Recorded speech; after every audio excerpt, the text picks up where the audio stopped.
Bonjour à tous, aujourd'hui nous allons suivre un tutoriel pour changer la vitre et le LCD sur un iPhone 6.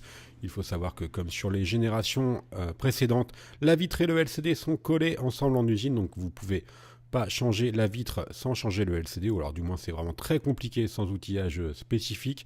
Donc le tuto que l'on va suivre, c'est pour changer une vitre et un LCD nu, sans composants prémontés, donc on va devoir récupérer quelques composants.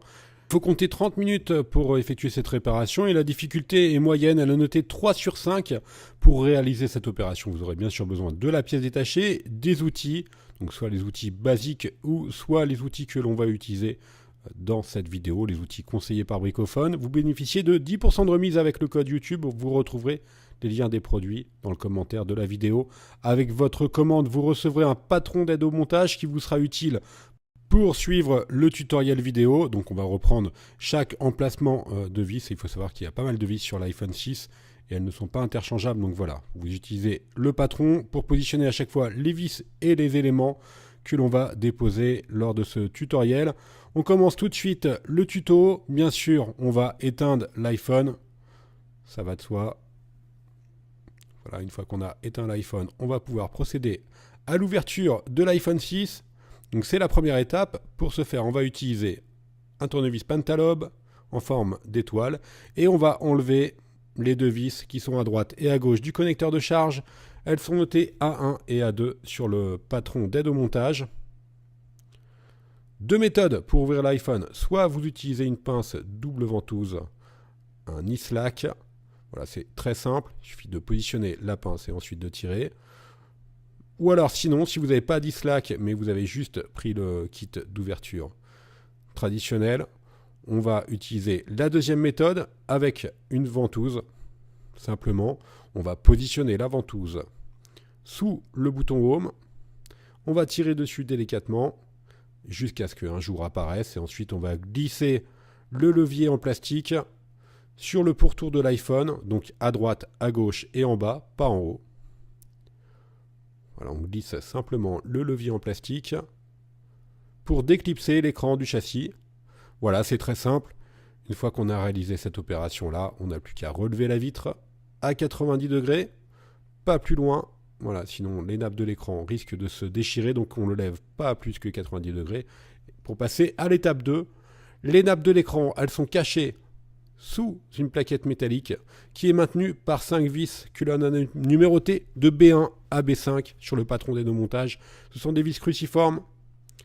Voilà, on enlève ces 5 vis. Le cache métallique qui est noté dièse 1 sur le patron d'aide au montage. Voilà, maintenant on voit apparaître les 4 nappes de l'écran. On va les déconnecter à l'aide d'un levier. La première, c'est la nappe du bouton tactile qui va gérer également le Touch ID. La deuxième, la caméra FaceTime qui gère également le capteur de proximité plus luminosité. Et enfin, les deux nappes de l'écran, le tactile et enfin le LCD. Voilà, cette dernière étant cachée sous les autres nappes. Maintenant, on peut enlever le bloc écran. On va mettre le châssis de l'iPhone de côté. Et on va commencer par enlever l'écouteur de l'oreille. On va dévisser les vis notées de C1 à C3, les vis vertes. 3 vis cruciformes encore. On enlève le cache qui est noté dièse 3. On va enlever la caméra avant, la déplier sur la gauche. Et on va voir l'écouteur de l'oreille qui est juste derrière. Voilà, il est plus maintenu. Donc maintenant, avec la pincette, on peut simplement l'enlever. Voilà, ça c'est l'écouteur de l'oreille qui vous sert à entendre vos correspondants en communication. Maintenant, on va enlever la nappe FaceTime, donc qui gère également les capteurs de proximité. On va commencer par déloger le capteur de proximité et de luminosité. On replie la nappe vers le haut et enfin, on enlève le micro d'ambiance qui est notamment utilisé par Siri. Voilà, il est légèrement collé, donc avec la pincette, on va le décoller. Voilà, maintenant, on a enlevé cette nappe. On va pouvoir passer à l'étape suivante. Ça va être la dépose de la plaquette du LCD qui est maintenue par les vis numérotées de E1 à E7. La plaquette du LCD sert juste de protection. Le LCD étant très fragile, voilà, on enlève toutes les vis de E1 à E7. Maintenant, on enlève la plaquette du bouton Home. Ce sont les deux vis notées D1, D2. Et enfin, on enlève la plaquette support du bouton Home, notée dièse 2. On déconnecte le bouton Home à l'aide d'une spatule ou de la pincette. Enfin, on va décoller la nappe Home à partir de la gauche. Voilà, cette partie-là est très légèrement collée, elle va venir facilement. L'autre partie, on va la décoller soit avec une pincette ou soit avec un cutter. Voilà. Alors, en fait, vous risquez pas grand-chose parce que sous le connecteur, il y a une partie métallique. Donc on doit glisser le cutter entre la partie métallique et le châssis en plastique. Voilà, on déconnecte, on décolle plutôt le contacteur. Et maintenant, on peut enlever la plaquette métallique du LCD qui contient également la rallonge de la nappe Home. Vous voyez, elle est maintenue par des adhésifs. Il nous reste à déposer la nappe et le bouton Home. Alors la nappe du bouton Home, elle est collée sur la gauche. Donc on va la décoller. Elle n'est pas très fragile, hein, donc voilà, ça ne pose pas de souci particulier pour la décoller. Maintenant, on n'a plus qu'à enlever le bouton Home. Pour le décoller, c'est très simple. On va exercer une pression sur celui-ci. Ça va laisser apparaître un petit jour. Et on n'a plus qu'à enlever avec la pincette le bouton Home qui était collé sur le châssis de l'écran. Voilà, pour la partie démontage, elle est terminée. On va passer bien sûr à la partie remontage. Donc pour ce faire, on va prendre notre nouvel écran, enlever les protections s'il y en a. On va récupérer les clips de notre ancien écran, donc le clips de la caméra, de l'écouteur et du capteur de proximité. Alors il est possible que vous ayez reçu déjà un écran avec des clips prémontés. Ça dépend des arrivages. Ça sera indiqué de toute façon quoi qu'il arrive sur les fiches produits.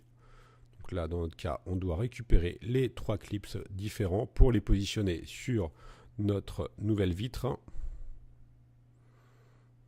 Voilà, tout simplement, ils vont recoller d'eux-mêmes et de toute façon, ils seront fixés ensuite par la nappe Home, par la nappe FaceTime, pardon. On enlève les protecteurs et on passe au remontage. On va accélérer un petit peu la partie remontage. Il y aura beaucoup moins d'aide que sur la partie montage. On refixe la plaquette du LCD, on va repositionner, remettre de son encoche la nappe Home, le bouton Home, on reclipse le bouton Home.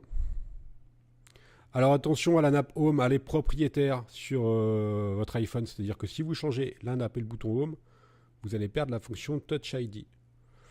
On revisse toutes les vis notées de E1 à E7 et les deux vis du bouton Home ainsi que son support. Voilà, une fois qu'on a fait cette opération-là, vous pouvez tester le bouton Home pour voir s'il répond bien. Physiquement, hein, bien sûr, il n'y aura aucune interaction. Maintenant, on va s'intéresser à la partie du haut, à la nappe FaceTime. On va commencer par remettre le micro d'ambiance qui va recoller de lui-même. Vous avez vu, il y a un petit rond donc qui va se placer dans l'encoche. Voilà. Vérifiez bien que la nappe est bien positionnée, donc elle doit être derrière les autres nappes, elle ne doit pas être devant. Maintenant, on repositionne le capteur de proximité et de luminosité qui est en haut. Ils doivent rentrer dans l'encoche. Ça fait un petit pli. Hein. On maintient les deux capteurs appuyés et ensuite on refixe. On repositionne l'écouteur de l'oreille, on reclipse la caméra avant. On n'a plus qu'à reprendre la plaquette notée dièse 3 qu'on avait enlevé tout à l'heure. On la maintient appuyée et on va revisser les vis notées de C1 à C3. Alors là, si vous avez un problème au niveau du remontage, si les vis, si ça vous paraît trop épais, c'est tout simplement que vous avez mal remis un capteur. Donc il faudra remettre les capteurs dans leur emplacement. On repositionne les 3 nappes de l'écran. Faites attention aux nappes de l'écran. Il faut vraiment bien les repositionner, sinon vous allez avoir des traits qui vont apparaître. On va en reparler en fin de tutoriel. Voilà, il faut vraiment vérifier qu'elles soient bien positionnées au bon endroit. Des fois, on a l'impression qu'elles sont clipsées alors qu'elles ne sont pas clipsées en réalité. Une fois que vous avez fait ces vérifications-là, on repositionne la plaquette notée dièse 1. On passe en accéléré le revissage des vis notées de B1 à B5. Il n'y a pas de difficulté particulière. On referme l'iPhone en commençant par le haut, bien sûr. On reclipse tout le contour. Voilà, on vérifie qu'il n'y a rien qui dépasse. Et la réparation est terminée. On n'a plus qu'à remettre les deux vis Pentalobe, les A1 et les A2. Vous retrouverez tous les autres tutos de réparation sur notre site internet pour l'iPhone 6. N'oubliez pas que vous avez 10% de remise avec le code YouTube. Je vous parlais tout à l'heure, quand on reconnectait les nappes, d'un problème que vous pouvez rencontrer, c'est-à-dire que votre écran il fasse des stries comme cela. C'est tout simplement que le connecteur peut également être tordu, donc vérifiez bien que le connecteur est plat. Voilà, merci à tous d'avoir suivi ce tuto. N'hésitez pas à vous connecter sur notre site internet pour avoir plus d'infos ou pour nous demander des renseignements via le chat ou par email ou encore par téléphone. Le numéro n'est pas surtaxé. Merci encore de nous avoir suivis et à bientôt pour de nouveaux tutoriaux.